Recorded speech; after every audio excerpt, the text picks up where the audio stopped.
there. My name is Stephen Smith, and I'm with Christian Leadership Partners. And for the next 30 days, what we're going to do is we're going to provide you with a coaching opportunity.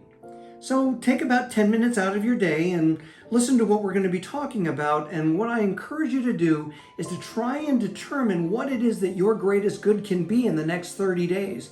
And don't shoot for the bottom, shoot for the top. Go for the goals that can really make a difference in your life. What we're going to do is every single day we'll provide a video, and in that video we will go through the book of Proverbs. And in the book of Proverbs there are 31 chapters. So we'll do one chapter a day. I'll read it to you. You can follow along in your own Bible if you like. I'll be using the New Living Translation, which translates the Word of God in context to the way that it was written.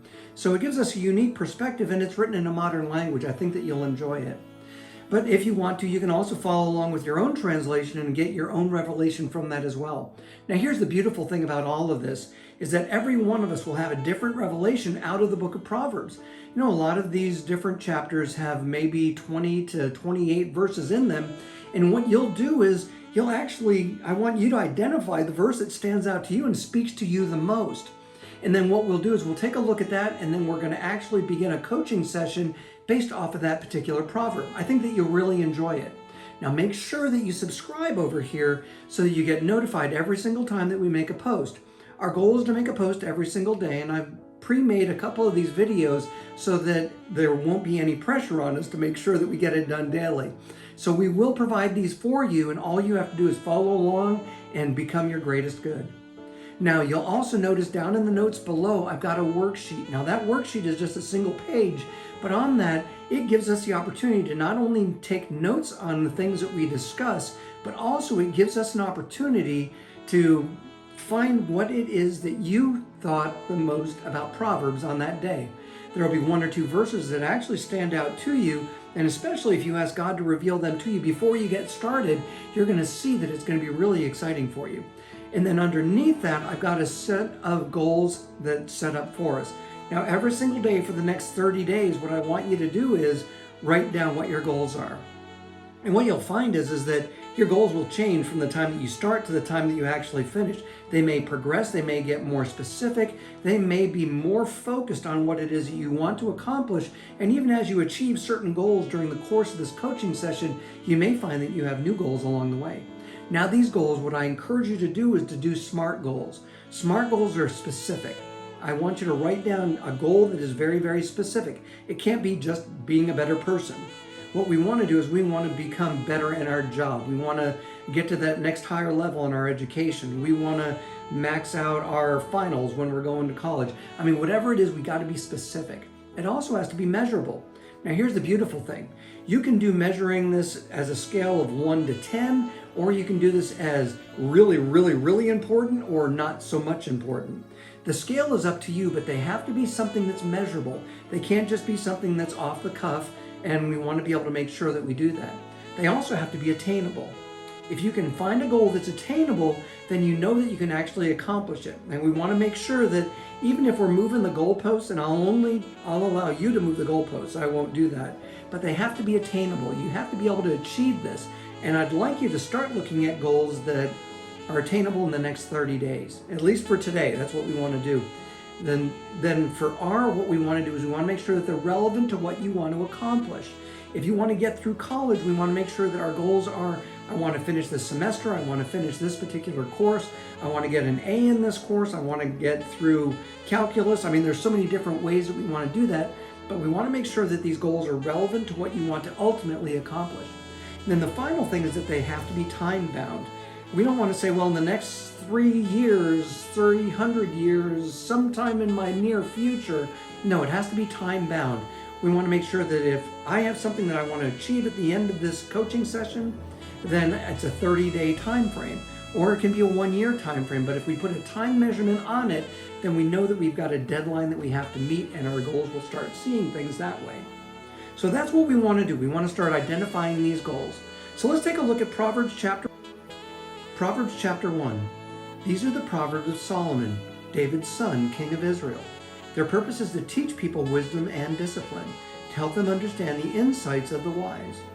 Their purpose is to teach people to live disciplined and successful lives. to help them do what is right, just, and fair. These proverbs will give insight to the simple, knowledge and discernment to the young. Let the wise listen to these proverbs and become even wiser. Let those with understanding receive guidance.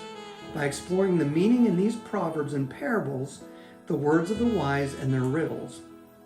Fear of the Lord is the foundation of true knowledge, but fools despise wisdom and discipline. My child, listen when your father corrects you. Don't neglect your mother's instruction. What you will learn from them will crown you with grace and be a chain of honor around your neck. My child, if sinners entice you, turn your back on them. They may say, "Come and join us. Let's hide and kill someone, just for fun. Let's ambush the innocent. Let's swallow them alive like the grave. Let's swallow them whole like those who go down to the pit of death." Think of the great things we'll get. We'll fill our house with all the stuff we take. Come, throw in your lot with us. We'll all share the loot. My child, don't go along with them. Stay far away from their paths. They rush to commit evil deeds. They hurry to commit murder. If a bird sees a trap being set, it knows to stay away. But those people set an ambush for themselves. They are trying to get themselves killed. Such is the fate of all who are greedy for money. It robs them of life. Wisdom shouts in the streets. She cries out in the public square. She calls to the crowds along the main street, to those gathered in front of the city gate. How long, you simpletons, will you insist on being simple-minded? How long will you mockers relish your mocking? How long will you fools hate knowledge? Come and listen to my counsel. I'll share my heart with you and make you wise. I called you so often, but you wouldn't come. I reached out to you, but you paid no attention. You ignored my advice and rejected the correction I offered. So I will laugh when you are in trouble. I will mock you when disaster overtakes you. When calamity overtakes you like a storm, when disaster engulfs you like a cyclone, and anguish and distress overwhelm you. When they cry for help, I will not answer. Though they anxiously search for me, they will not find me, for they hated knowledge and chose not to fear the Lord. They rejected my advice and paid no attention when I corrected them. Therefore, they must eat the bitter fruit of living their own way, choking on their own schemes. For simpletons turn away from me to death. Fools are destroyed by their own complacency. But all who listen to me will live in peace, untroubled by fear of harm. So that concludes our reading on Proverbs chapter 1. Now, it's really important for us to be able to identify different parts of Proverbs as we go along. And your Bible may actually have these Proverbs split up into different sections so you can see that it was wisdom talking at the end and it was Solomon talking to his sons at the beginning. And in fact, what stood out to me was Proverbs 1, chapter 1, verse 3. And it says, their purpose is to teach people to live disciplined and successful lives, to help them do what is right, just, and fair. So if we take a look at that proverb, what we want to do from that is we want to learn that we can do these things. And this is why we're going to read Proverbs for the next 31 days. And as we go through these Proverbs, we know that we can start setting our sights on something a little bit higher. And what I want you to do is to take the worksheet that's down below and start working on the goals. I want you to just sit down and think about what it is that you want to do. Did you know that most people don't write down their goals? And those who do write down their goals actually achieve them. Look it up. I'm sure that you'll be pretty impressed with it. Well, I hope that you enjoyed this coaching session. And I encourage you to meet us here again tomorrow. Same place, same time. You're going to receive another one of these teachings. And I hope that it really changes the way that you look at things. And in the meantime, why not take what we learned today, go out and be a miracle going someplace to happen.